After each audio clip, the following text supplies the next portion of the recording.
बिस्मिल्लाहिर्रहमानिर्रहीम। आज की बात में हम बात करेंगे उर्दू अदब का एक किताब है, उर्दू अदब की किताब है, उर्दू अदब का एक सिलसिला है।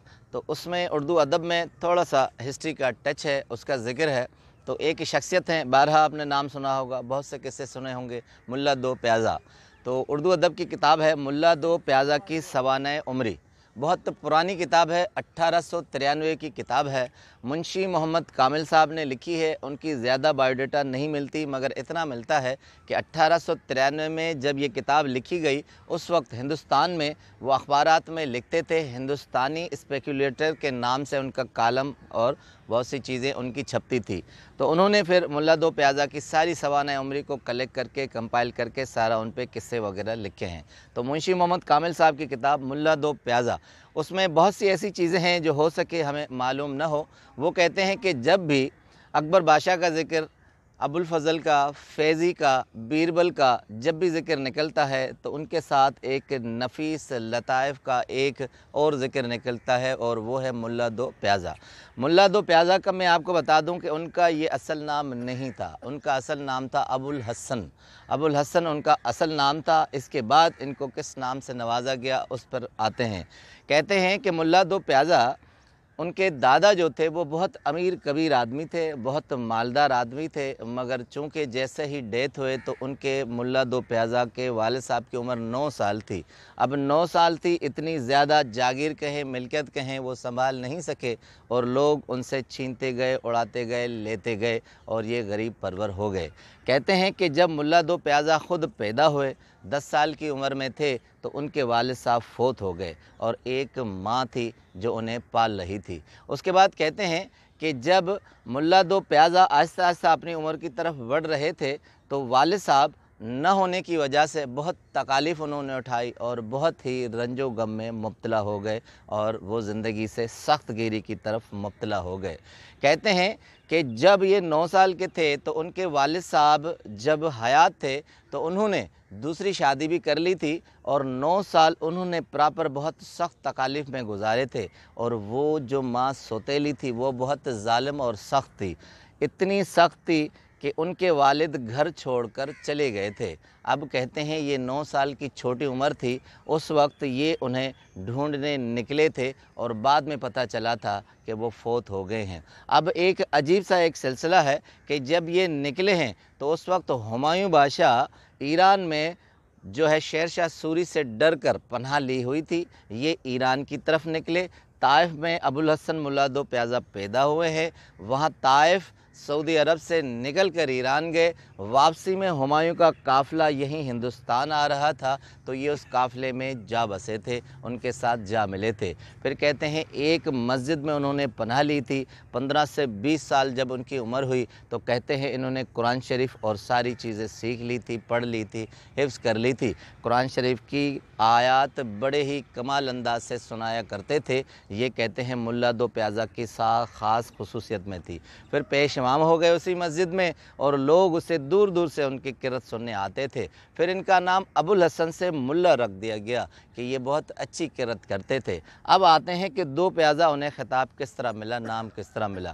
कहते हैं कि पुलाव जो है, प्याज उस वक्त बहुत महंगे होते थे और एक ज़ियाफ़त में, एक मेहमानदारी में एक जगह गए तो उन्हें पुलाव खिलाया गया तो बहुत इन्हें पसंद आया। जब इन्होंने पूछा कि किस तरह बना है तो प्याज चूँकि महंगी थी तो उन्होंने कहा इस पुलाव में 2 प्याज डाले गए हैं, यानी ये 2 प्याज़ा पुलाव है। तो इतना पसंद आया, उन्होंने कहा कि मैं जिस भी ज़ियाफ़त में, दावत में जाऊंगा वहाँ 2 प्याज़ा पुलाव होना चाहिए। तो लोगों ने इनका नाम दो प्याज़ा रख दिया। इसी निस्बत से इनको दो प्याज़ा की निस्बत मिल गई। कहते हैं मस्जिद में अबुल फ़ज़ल और फ़ैज़ी, अब ये आते हैं कि अकबर बादशाह के 9 रतन हैं जिनमें मुल्ला दो प्याज़ा भी शामिल हैं। अब अबुल फ़ज़ल और फ़ैज़ी दोनों मस्जिद में उनसे दहली में मिलने आते थे और इंतहा ये होती थी کہ جب باہر جاتے تھے تو ان کو خطوط بھی لکھے جاتے تھے۔ ملا دو پیازا کی اتنی اہمیت تھی اور یہی اہمیت انہیں دربار تک لے گئی اور وہ دربار میں اکبر بادشاہ کے ایڈوائزر اور وزیر بن گئے اور 9 رتنوں میں شامل ہو گئے۔ مگر کہتے ہیں کہ بیربل بہت زیادہ سمجھدار تھا، چونکہ یہ بھی کم نہیں تھے تو دونوں کی منشی محمد کامل لکھتے ہیں 2 چونچیں اکثر ہوا کرتی تھی، اور 1620 91 سال کی عمر میں ملا دو پیازا ہندوستان میں چارپائی پر لیٹے ہوئے تھے تو ان کی فوتگی ہو گئی اور دنیا سے چل بسے۔ کہتے ہیں کہ جہاں انہیں دفنایا گیا قریب کا گاؤں ہنڈیا کے نام سے مشہور تھا اور انہیں ہنڈیا کے مقام پر دفنایا گیا، اور ان کی اہمیت ایک بات کہ اکبر بادشاہ خود ان کے جنازے میں تشریف لے آئے تھے۔ اب دوسری بات کہ جب ہنڈیا میں دفن ہوئے تو لوگوں نے کہا کہ ملا دو پیازا پلاؤ کے ساتھ تو ساری عمر رہے مگر دفن بھی ہنڈیا میں ہوئے، تو یہ ان کی ضیافت تھی۔ اب آتے ہیں ان کے بہت سے قصے ہیں۔ ایک دلچسپ قصہ ہے، چھوٹا سا، وقت کم ہے۔ کہتے ہیں کہ جب وہ چھوٹے تھے 6 سال کی عمر میں مدرسے میں داخل ہو گئے تھے، مکتب میں تھے، تو جب دوپہر کا وقت، کھانے کا وقت آتا تھا تو وقفہ ہوتا تھا، سارے شاگرد اپنے گھروں کو کھانا کھانے جاتے تھے۔ ملا ابو الحسن جو اس وقت نام تھا ان کا چلے جاتے تھے، تو ان کے استاد بھی مدرسے سے وہ بھی گھر جاتے تھے کھانا کھانے کے لیے۔ اب کہتے ہیں کہ ایک مرتبہ جلدی آ گئے ملا اور وہاں سب کی کتابیں اور بستے دیکھے، ایک شاگرد کے بستے سے ایک سپارہ انہوں نے وہاں سے نکال لیا اور استاد کی کتابوں میں جا کر چھپا دیا۔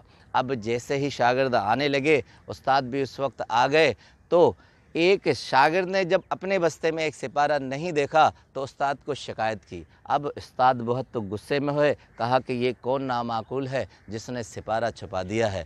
جب ڈھونڈنے سے نہیں ملا تو انہوں نے اعلان کیا کہ اب جس کے بستے سے سپارہ ملے گا تو اس کا منہ کالا کیا جائے گا۔ اب سارے شاگرد گھروں کو چلے گئے اور توا لے آئے، چراغ جلایا اور اسے اور سیاہ کر دیا۔ اب سب شاگردوں کے ہاتھ میں توے تھے کہ جہاں سے سپارہ نکلے اور وہ وہاں سے شروع ہو جائیں۔ کہتے ہیں کہ اس کے رکن اہم جو ڈھونڈنے والے تھے وہ ملا جی تھے۔ اب ملا جی سب کے بستوں میں دیکھتے گئے، کہیں سے سپارہ نہیں ملا۔ اب کہتے ہیں کہ انہوں نے آخر میں استاد جی کو کہا کہ استاد جی آپ ہی بچ گئے ہیں، اگر اجازت ہے تو آپ کے کتابوں کو کھنگالا جائے۔ اب استاد جی کو تو کوئی فکر نہیں تھی، اس نے کہا کہ بالکل شوق سے دیکھیے۔ جب ڈھونڈنے نکلے تو وہ سپارہ وہاں سے ملا، تو ملا جی نے توا دکھاتے ہوئے استاد کو کہا کہ استاد جی آپ ہی کا حکم تھا، کہیں تو بجا لے آؤں۔